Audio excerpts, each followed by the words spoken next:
Hello friends, welcome to my channel. मैं हूं आयशा। आप देख रही हैं आयशाज रिव्यू। फ्रेंड्स, हम स्ट्रीमिंग करेंगे अल्परसलान बयूब सेल्जूक एपिसोड 1 के पार्ट 2 की। अल्परसलान अपने साथियों के साथ गजनी रियासत के शहर बस्त के महल में पहुंच जाते हैं गवर्नर बोजान के पास। अल्परसलान की बहन भी यहाँ होती है। वो अपने भाई से बाप की खैरियत दरियाफ्त करती है और उनकी परेशानी का सबब और यहाँ आने की वजह पूछती है। वो बताते हैं कि मेरा भाई सुलेमान अपने सिपाहियों के साथ राई शहर से सुल्तान के महल में जा रहे थे तो रास्ते में उन पर हमला हुआ। उनसे बरामद होने वाले तीर गजनी सल्तनत के थे। ये सुनकर अल्परसलान की बहन और गवर्नर हैरान हो जाते हैं। अल्परसलान गवर्नर बोसान से पूछता है कि आपके होते हुए कोई कैसे सरहदी इलाकों में हमला कर सकता है। गवर्नर शाम तक का वक्त मांगता है कि मैं जिम्मेदारान का पता लगाऊंगा। अल्परसलान कहता है कि अगर शाम तक हमलावरान का पता ना लगाया जा सका तो मैं आपका सर भी सलामत नहीं रहने दूंगा। ये कहकर वो मेहमान सराय की तरफ चला जाता है।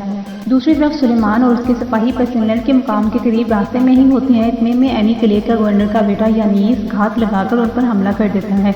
यहाँ सुलेमान के बहुत से सिपाही शहीद हो जाते हैं। सुलेमान और हसन अपने सिपाहियों के साथ डटकर बाज़ंतीनियों का मुकाबला करते हैं।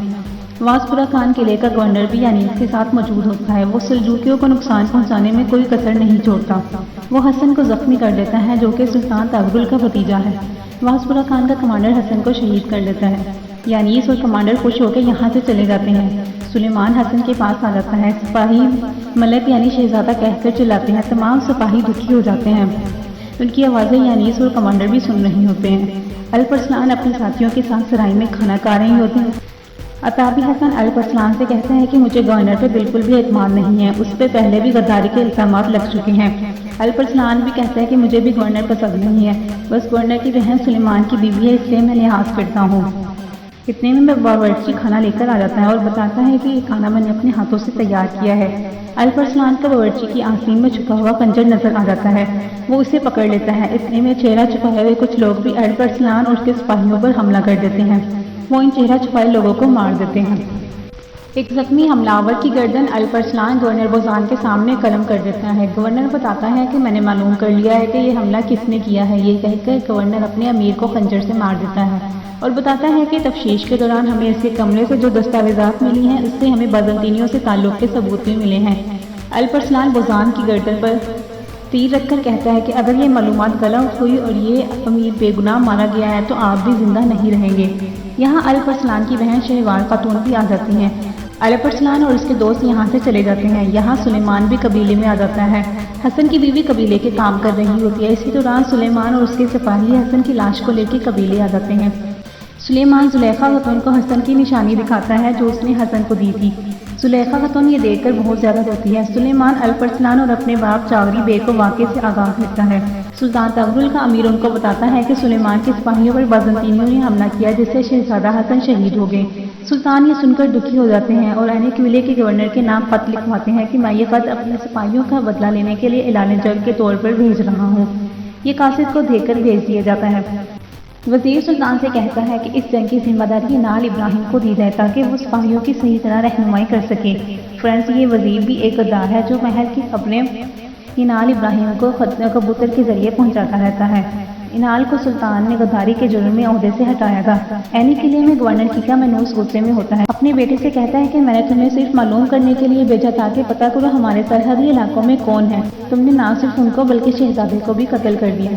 यहाँ शहनशाह का भेजा हुआ जनरल दुकास भी आके गवर्नर पर गुस्सा होता है कि तुम लोगों ने सल्जूकियों के साथ छेड़छाड़ शुरू कर दी है और सुल्तान के भतीजे को भी मार दिया। दुआ करो कि ये खबर शहनशाह तक पहुंचने से पहले हम ये मामला हल कर दें, वरना वो हम सबको सजा देगा।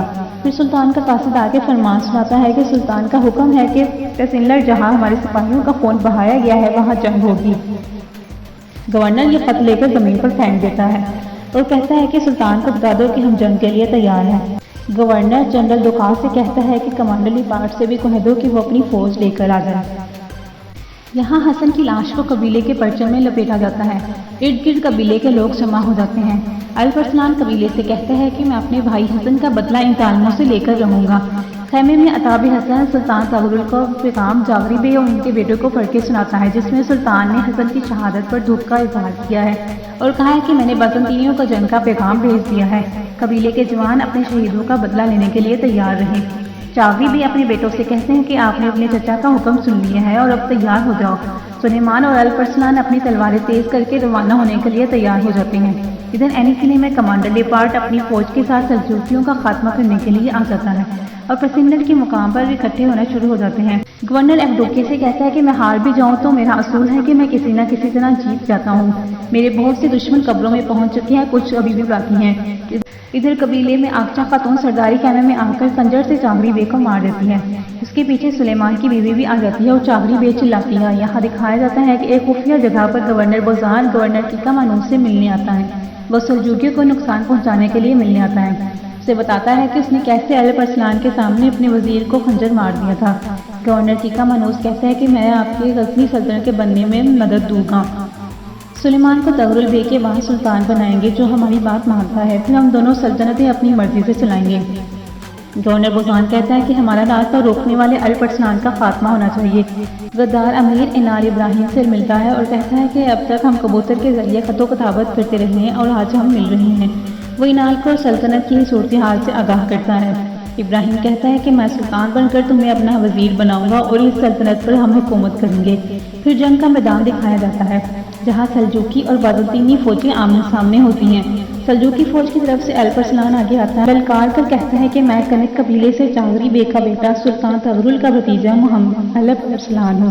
میرے سامنے وہی آئے جو میرا مقابلہ کرنے کی ہمت رکھتا ہو۔ سلجوکی فوج میں سلیمان، الپرسلان اور انال ابراہیم اپنی فوج کے ساتھ ہوتے ہیں، جبکہ بازنطینی فوج میں کیکا مانوس کا بیٹا یانیس، جنرل لوکاس، کمانڈر ڈیوجن، شہزادہ لیپارڈ اپنی فوج کے ساتھ موجود ہوتے ہیں۔ واسپورا خان کا کمانڈر الپرسلان کا مقابلہ کرنے کے لیے آتا ہے۔ وہ الپرسلان کی آنکھوں میں مٹی ڈال کر دوبارہ لڑنے لگ جاتا ہے۔ یہاں الپرسلان کو کچھ دکھائی نہیں دے رہا ہوتا اور یہیں پہ ایپیسوڈ کا اختتام ہو جاتا ہے۔ فرینڈز، جلدی ہم اپنی نیکسٹ ویڈیو کے ساتھ حاضر ہوں گے۔ ویڈیو دیکھنے کے لیے شکریہ۔